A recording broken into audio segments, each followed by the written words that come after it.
വചനയാത്ര പുറപ്പാട് 40 അധ്യായം. കൂടാരപ്രതിഷ്ഠ. കർത്താവ് മോശയോട് അരുളിച്ചെയ്തു, 1 മാസത്തിന്റെ 1 ദിവസം നീ സമാഗമ കൂടാരം സ്ഥാപിക്കണം. സാക്ഷ്യപേടകം അതിനുള്ളിൽ പ്രതിഷ്ഠിച്ച് തിരശീല കൊണ്ട് മറയ്ക്കണം. മേശ കൊണ്ടുവന്ന് അതിൻ്റെ ഉപകരണങ്ങളെല്ലാം അതിന്മേൽ ക്രമപ്പെടുത്തി വയ്ക്കണം. വിളക്കുകൾ കൊണ്ടുവന്ന് അതിന്മേൽ വിളക്കുകൾ ഉറപ്പിക്കുക.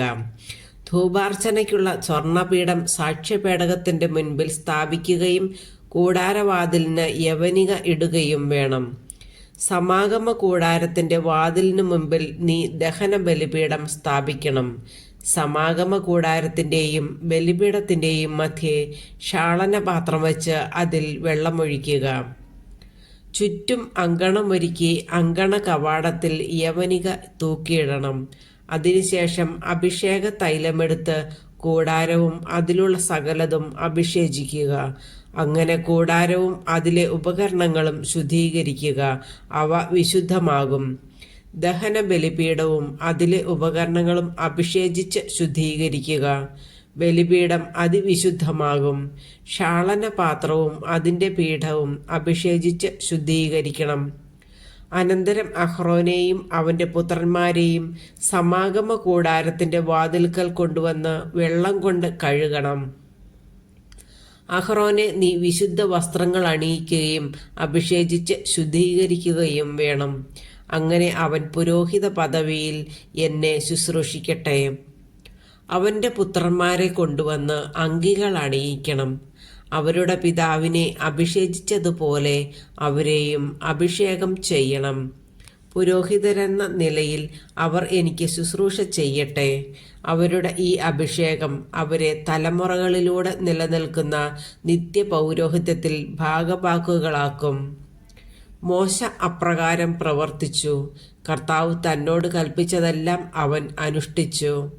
2 വർഷം 1 മാസം 1 ദിവസം കൂടാരം സ്ഥാപിക്കപ്പെട്ടു. മോശ കൂടാരമുയർത്തി അതിൻ്റെ പാദകുടങ്ങൾ ഉറപ്പിച്ചു, പലകകൾ പിടിപ്പിച്ചു, അഴികൾ നിരത്തി, തൂണുകൾ നാട്ടി. കർത്താവ് കൽപ്പിച്ചതുപോലെ മോശ കൂടാരത്തിൻ്റെ വിധാനം ഒരുക്കി, വിരികൾ നിരത്തി. അവൻ ഉടമ്പടി പത്രികയെടുത്തു പേടകത്തിൽ വച്ചു, തണ്ടുകൾ പേടകത്തോട് ഘടിപ്പിച്ചു.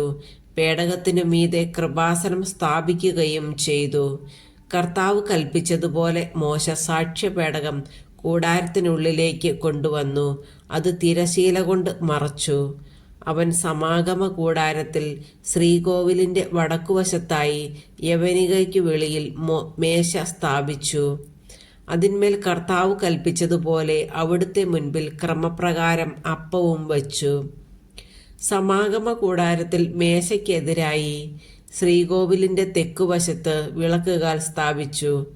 കർത്താവ് കൽപ്പിച്ചതുപോലെ മോശ കർത്താവിൻ്റെ മുൻപിൽ വിളക്കുകൾ വച്ചു. സമാഗമ കൂടാരത്തിൽ തിരശീലയുടെ മുൻപിൽ ധൂപാർച്ചനയ്ക്കുള്ള സ്വർണപീഠം സ്ഥാപിച്ചു. കർത്താവ് കൽപ്പിച്ചതുപോലെ മോശ അതിന്മേൽ പരിമള ദ്രവ്യങ്ങൾ പുകച്ചു. കൂടാരത്തിൻ്റെ വാതിൽക്കൽ തിരശീല തൂക്കിയിട്ടു.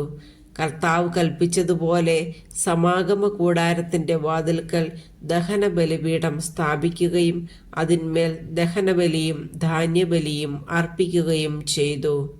സമാഗമ കൂടാരത്തിനും ബലിപീഠത്തിനും മധ്യേ ക്ഷാളനപാത്രം വച്ച് അതിൽ ക്ഷാളനത്തിനുള്ള വെള്ളമൊഴിച്ചു.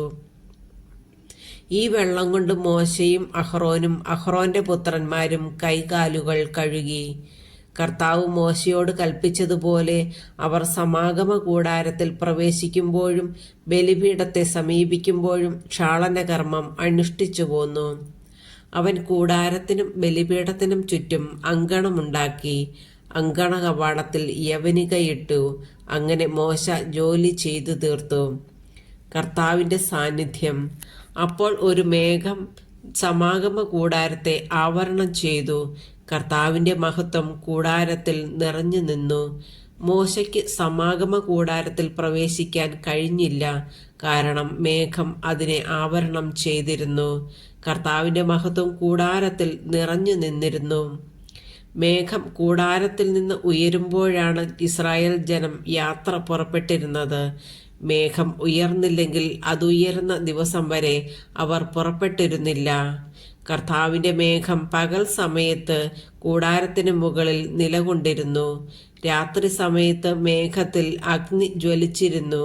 ഇസ്രായേൽ ജനം യാത്രയുടെ ഓരോ ഘട്ടത്തിലും ഇത് ദർശിച്ചു.